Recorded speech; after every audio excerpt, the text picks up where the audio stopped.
Shalom, peuple de Dieu, c'est toujours votre frère Axel. Nous sommes dans notre série Selon la Bible. Et nous sommes en train de continuer avec ce thème si important et crucial de notre vie chrétienne qui est l'adoration biblique. Dans nos précédentes vidéos, nous avons défini l'adoration étant une vie zoé de sacrificature venant de Jésus-Christ et qui se manifeste par un style de vie conduit par l'esprit de vérité pour honorer Dieu le Père. Nous avons dit que quand tu reçois cette vie, il y a un échange. C'est ça un peu la différence qu'il y a entre la religion et l'évangile. Parce que la religion peut vous changer. Même la prison peut vous changer. La prison a changé Mandela. Mais c'est l'évangile qui vous échange. C'est-à-dire votre ancienne vie héritée d'Adam part et vous recevez une nouvelle vie de Christ. Et cette énergie divine, cette énergie que vous recevez de Christ, échange votre manière de vivre, échange votre manière de voir le monde, échange votre manière de penser, de parler. Cela échange votre manière d'agir, de réagir, d'interagir, parce qu'en fait, vous devenez une nouvelle personne. Voilà pourquoi Paul dit, si je vis, ce n'est plus moi qui vis, mais c'est Christ qui vit en moi. Pourquoi? Parce que l'ancien, le sol est parti et Paul a reçu Christ. Et Paul ajoute ceci, il dit, celui qui est en Christ, quand tu es en Christ, tu es une nouvelle créature. Dans d'autres versions, on dit, l'ancienne vie part et tu reçois une nouvelle vie de Christ. Alors, quand tu reçois cette énergie divine, cela échange ton environnement naturel.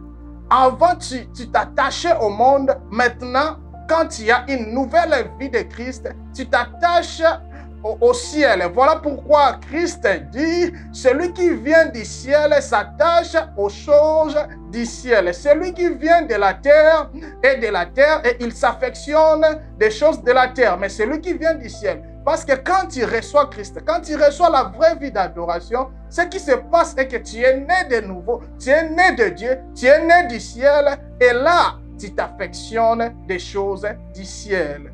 Tu ne retrouves plus les mêmes plaisirs que tu retrouvais, que tu avais dans les choses du monde. Pourquoi? Parce que ce n'est plus toi qui vis maintenant, c'est Christ qui vit en toi. Et les gens vont se demander, qu'est-ce qui s'est passé? Pourquoi subitement le goût que tu avais pour l'alcool, pour les femmes, pour la débauche cesse? Parce que tu deviens un homme du ciel. Parce que tu deviens un homme du royaume de Dieu. Alors, bien aimé, si tu es de l'église, si tu te dis chrétien, mais tu n'as jamais expérimenté cet échange, en tout cas, il faut revoir ta foi chrétienne. Il faut revoir ta foi. Parce que dans l'évangile, il ne faut pas assumer, il ne faut pas tâtonner. L'évangile, ce n'est pas quelque chose de tâtonnement. L'évangile, c'est quelque chose de très sérieux, de véritable, de tangible, de palpable. Amen. Alors, je prie que le Saint-Esprit nous conduise dans toute la vérité afin de faire de nous des vrais adorateurs que le Père cherche. Pour aujourd'hui, nous allons voir un peu l'implication de cette nouvelle vie. L'impact que cette nouvelle vie d'adoration a dans l'être de celui ou celle qui la reçoit. Et nous allons aussi voir l'impact que cette nouvelle vie d'adoration, ce ministère d'adoration, cette nouvelle sacrificature, son impact sur l'Église ou sur la religion. Et nous allons voir ça en comparant les éléments importants de l'adoration. Vous savez, dans l'adoration de l'ancienne alliance, était un peu cérémonial. C'était des activités et il y avait des éléments. Et nous allons voir la différence qu'il y a entre les ministères d'adoration de l'ancienne alliance et le ministère d'adoration dans la nouvelle alliance. Le premier élément que nous allons comparer et voir, c'est l'homme, c'est l'adorateur. Dans l'ancienne alliance, pour adorer, pour s'approcher de la gloire de Yahweh, pour s'approcher de la Shekinah de Dieu, il fallait être un homme, donc les femmes étaient exclues. Il fallait être membre d'une seule famille, la famille d'Aaron, et il fallait être membre d'une seule tribu, la tribu des Lévites. Vous voyez? Donc si tu n'étais pas un homme, tu ne pouvais pas entrer dans les lieux très saints. Si tu n'étais pas un sacrificateur, un homme dans la famille d'Aaron, tu ne pouvais pas entrer dans le lieu très saint. Si tu n'étais pas un homme de la tribu lévite, tu ne pouvais pas entrer dans le lieu très saint. Nous voyons déjà les conséquences néfastes de cette sacrificature. C'est-à-dire, toutes les femmes de la terre étaient exclues. Toutes les autres tribus de la terre étaient exclues. Toutes les autres familles de la terre étaient aussi exclues, ne pouvaient pas s'approcher de la gloire de Dieu. Si quelqu'un voulait adorer, il devait passer par ces médiateurs qu'on appelait grands sacrificateurs ou souverains sacrificateurs. Mais dans l'économie de la nouvelle alliance, tout vrai disciple de Jésus-Christ, homme ou femme, est qualifié pour exercer le ministère d'adoration ou la sacrificature. Donc aujourd'hui, nous pouvons dire que dans la religion, la femme est exclue.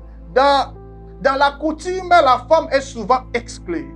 Dans la tradition, la femme est souvent exclue. Mais dans l'évangile, la femme n'est plus exclue.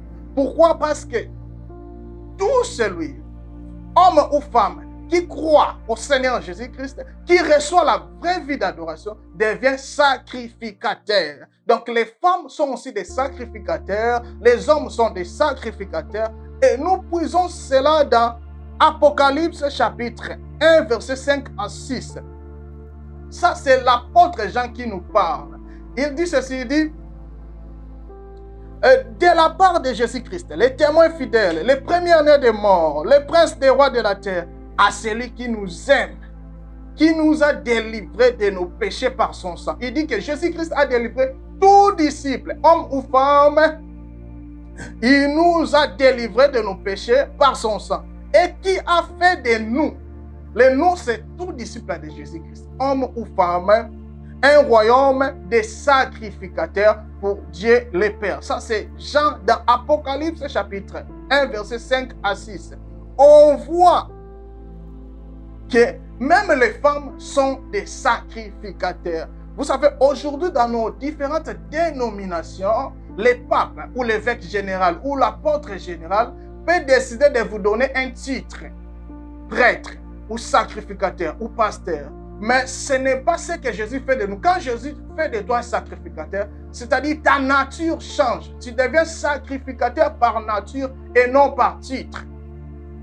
Vous voyez? Donc, dans le royaume des cieux, tout disciple de Jésus, hommes et femmes, nous sommes tous des sacrificateurs. La Bible dit Jésus a fait de nous. C'est Dieu qui peut faire de quelqu'un sacrificateur. Car la Bible dit ceci dans Genèse chapitre 1. La Bible dit faisons l'homme. C'est Dieu qui a fait l'homme.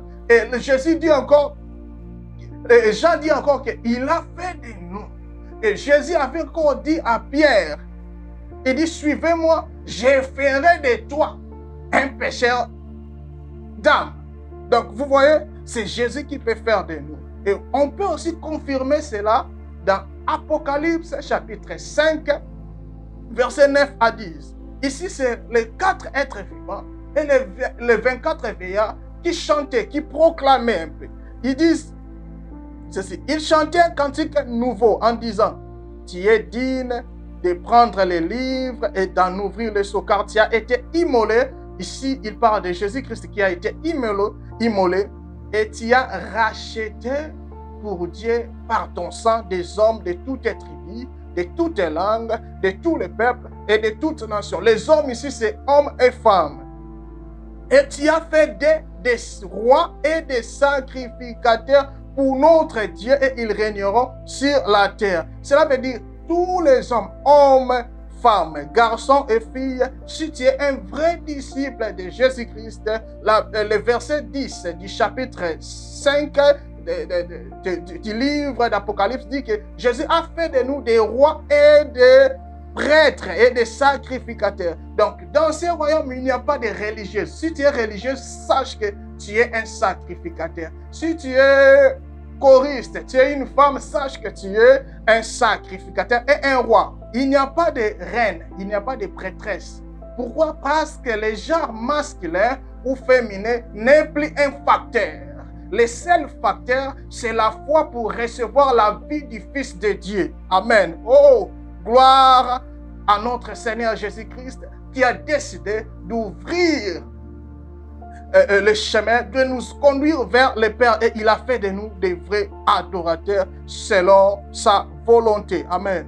Donc nous voyons que cette vie, quand tu reçois la vie d'adoration, tu deviens un sacrificateur, et cela a des implications, a des responsabilités. Pourquoi? Parce qu'un sacrificateur, quand tu deviens un sacrificateur, tu deviens un homme ou une femme consacré à Dieu. C'est-à-dire, tu es séparé du péché, tu es mis à part pour Dieu, tu es séparé du monde et tu es aussi séparé de tout ce qui est profane. Pourquoi? Parce que quand c'est profane, bien-aimé, ce n'est pas bien pour un vrai adorateur. Quand c'est profane, ce n'est pas bien pour un sacrificateur. Pourquoi? Parce que les profanes suivent la vie de consécration. Et quand la vie de consécration est souillée, la gloire de l'Éternel se retire. Et quand la gloire se retire, tu deviens un prêtre Ichabod, un prêtre sans gloire. Tu deviens un adorateur sans gloire. Tu deviens un homme de Dieu sans gloire.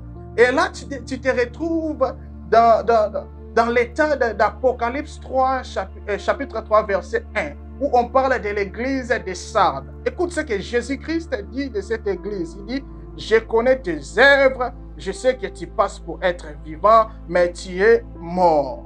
Bien aimé, c'est très grave. Pourquoi? Parce que toute une ensemble, c'était une église de Jésus. Jésus reconnaît cette église, mais il dit que cette église est morte, est dans un état de coma, est dans un état de mort. Donc, ce qui est encore plus grave, c'est que cette église continue toujours à organiser des messes. Cette église continue toujours à organiser des conférences. Cette église qui était morte continue toujours à organiser des séminaires bibliques.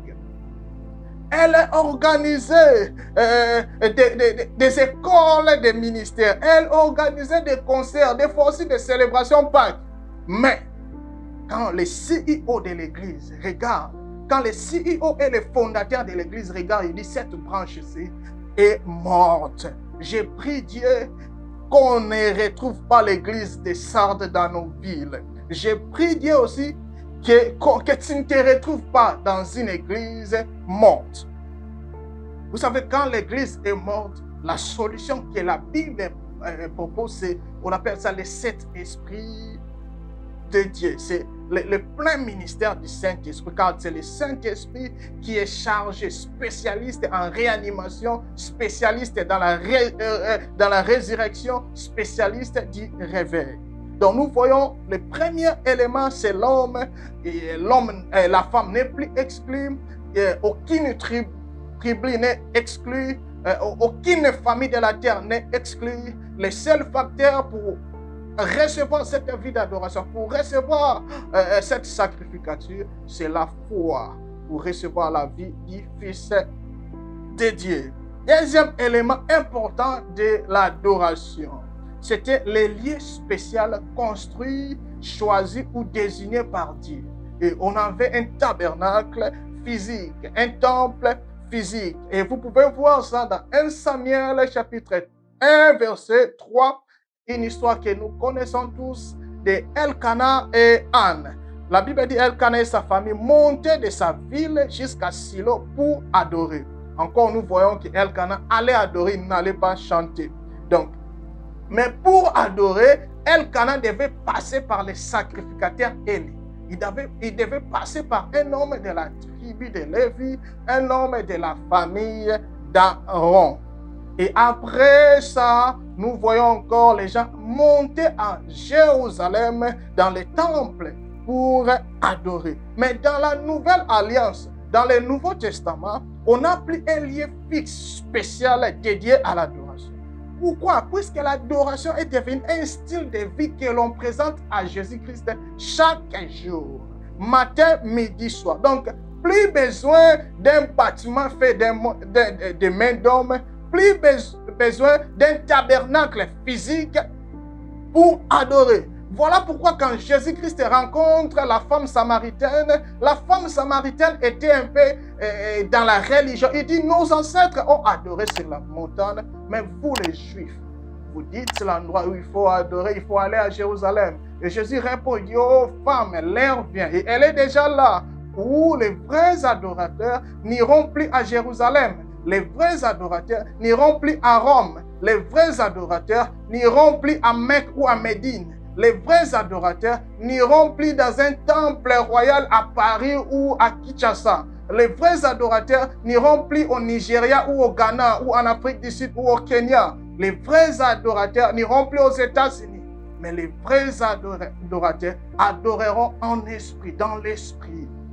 Donc nous voyons que l'adoration, ça se passe dans l'esprit. Ce n'est plus une question de la chair, ce n'est plus une question de l'âme, c'est une question de l'esprit. Et Jésus ajoute, il dit, ils adoreront en esprit et dans la vérité. Or, la vérité, c'est adorer dans la parole de Dieu, selon la volonté de Dieu et par l'esprit de Dieu.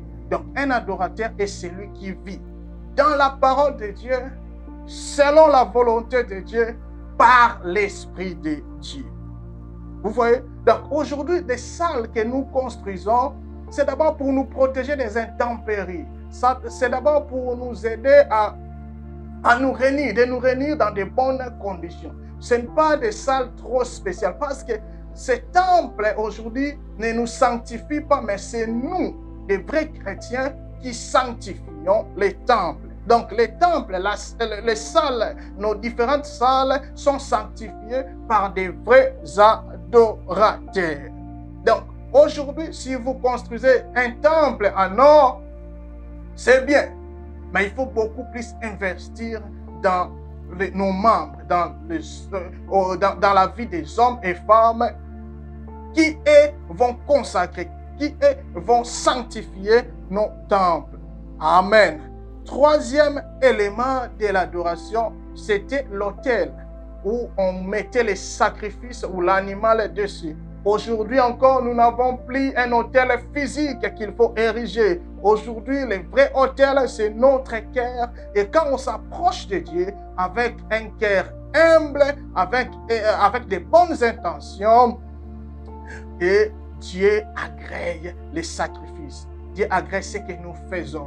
Donc, les vrais autels aujourd'hui, ce n'est même plus la chair, car la chair ne sanctifie pas les cœurs, mais c'est nos cœurs. C'est le cœur du prédicateur, c'est le cœur du prêtre, c'est le cœur du pasteur qui sanctifie la chair. Tu peux prêcher devant une chair en or, si ton cœur n'est pas humble, si ton cœur n'est pas bien disposé, si ton cœur n'est pas agréé, cette chair n'est pas agréée. Vous voyez? Mais tu peux prêcher même devant une chair en bois, si ton cœur est bien disposé, si ton cœur est humble, ta prédication, ton autel est agréé. Et nous pouvons voir ça avec l'histoire de Caïn et Abel. La Bible dit ceci, Abel, Dieu agréa Abel et son offrande. Pourquoi? Dieu, avant d'agréer l'offrande d'Abel, a d'abord agréé les cœurs humbles et les cœurs innocents d'Abel. Et nous voyons aussi avec Caïn, la Bible dit que Dieu rejeta Caïn et son offrande. Donc Dieu avait déjà rejeté Caïn avant de rejeter son offrande. Pourquoi? Parce que le cœur de Caïn n'était pas bien disposé, parce que le cœur de Caïn était arrogant, parce que le cœur de Caïn était jaloux.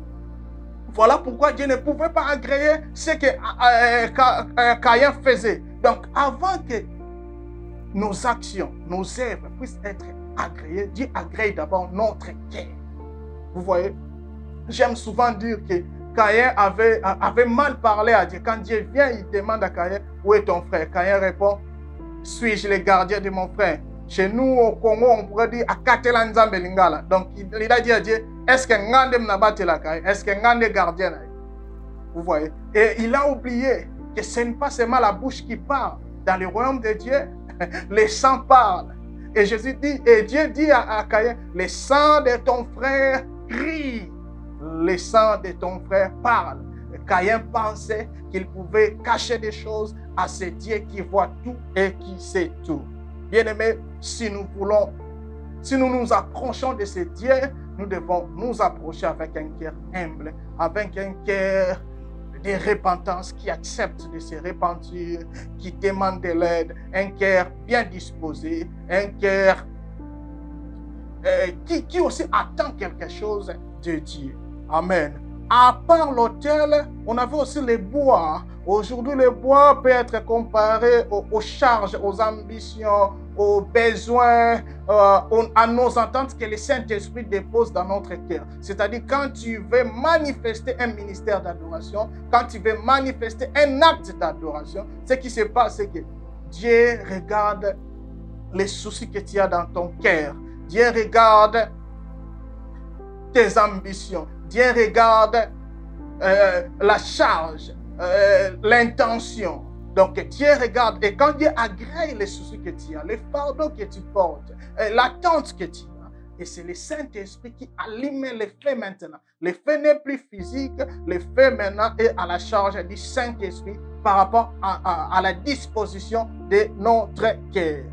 Cinquième élément de l'adoration que nous voulons comparer, c'est aussi dans l'Ancienne Alliance, il y avait des jours et des heures spéciales pour adorer, pour sacrifier pour Dieu. Aujourd'hui, bien-aimés, tous les 7 jours sont des jours spéciaux dédiés à l'adoration. Aujourd'hui, l'adoration, c'est 24 heures sur 24, 7 jours sur 7. Il n'y a même plus de jours spéciaux pour adorer, car l'adoration devient un style de vie. Donc, le dimanche, ce n'est pas un jour plus spécial que les autres jours. Le dimanche, c'est un jour comme tous les 7 jours de la semaine pour Dieu. Et Dieu veut que nous puissions l'honorer, l'adorer tous les 7 jours de la semaine. Parce que même à se réunir le dimanche n'est pas une prescription de la Bible. Se réunir le dimanche, c'est une tradition des disciples de Jésus. Les disciples de Jésus se réunissaient le dimanche, chaque dimanche soir, pour célébrer la résurrection et partager la table du Seigneur. Les conséquences ou la conséquence de faire du dimanche un jour trop spécial, c'est que les gens déshonorent Dieu du lundi au samedi et se retrouvent le dimanche pour faire semblant, pour jouer à l'hypocrisie. Nous retrouvons le dimanche sans repentance sincère. Et nous voulons mentir à celui qui sait tout et qui voit tout. Plus grave encore, la conséquence ou les conséquences de faire du dimanche un jour très spécial, c'est que les gens aujourd'hui consacrent même des jours pour déshonorer Dieu. Quelqu'un sait que chaque vendredi, moi, je n'écoute personne. Chaque samedi, moi, je déshonore Dieu. Je vais tomber dans le péché. Ils programment les jours de tomber dans le péché. Les gens programment des jours d'insulter, de mentir, de faire tout ce que nous savons. Et ils savent, et ils pensent que le dimanche, c'est le jour de se réunir. Non, aujourd'hui, je ne veux pas insulter parce que c'est le dimanche. Bien aimé, c'est chaque jour, lundi au dimanche, c'est le jour de ne pas tomber dans le péché pour honorer notre Dieu. Donc, il y a même des fois, dans nos dénominations, nous prenons au jeudi saint, vendredi saint. Bien aimé, le jeudi saint, ce n'est pas seulement pendant la Pâque. Lundi était lundi saint pour Dieu. Mardi était mardi saint pour Dieu. Chaque jour et tous les jours de la semaine sont des jours saints pour notre Dieu. Et une question que j'aimerais aussi poser. Toi qui m'écoutes, as-tu aussi consacré un temps, un jour pour déshonorer Dieu? Est-ce que toi aussi, tu as consacré un jour pour tomber dans le péché? Un vrai adorateur ne programme pas un jour de tomber dans le péché. Un vrai adorateur se sépare du monde, il se sépare du péché, il se sépare de tout ce qui est profane, car il est devenu un homme consacré, il est un sacrificateur pour Dieu le Père. Aujourd'hui, même dans nos dimanches, nous mélangeons tout. Aujourd'hui, on invite même des comédiens dans nos cultes, et des comédiens viennent faire des blagues sexistes, je disais, envers des mamans pasteurs, envers des sœurs de chorale, vous voyez. Donc nous mélangeons les sacrés et les profanes, et que je prie que le Seigneur puisse avoir pitié de nous, que le Seigneur nous pardonne. Nous disons que l'adoration, c'est une vie que nous recevons de Jésus-Christ. Et quand nous recevons cette vie, nous sommes des sacrificateurs. C'est-à-dire notre vie doit être une vie de consécration. Tous les jours, 24 sur 24. Bien-aimés, nous sommes à la fin de notre première partie. Nous allons continuer pour chuter avec ce message si important de l'adoration. Alors, nous prions que le Seigneur puisse nous aider, que le Seigneur puisse continuer de parler à nos cœurs et que nous puissions prendre des décisions en suivant ce message. C'est le Seigneur qui est en train de nous interpeller afin que nous puissions nous repentir, afin que nous puissions aller vers lui et qu'il nous accorde sa paix et sa grâce. Alors, on se retrouve dans une autre vidéo. Que l'Éternel nous bénisse.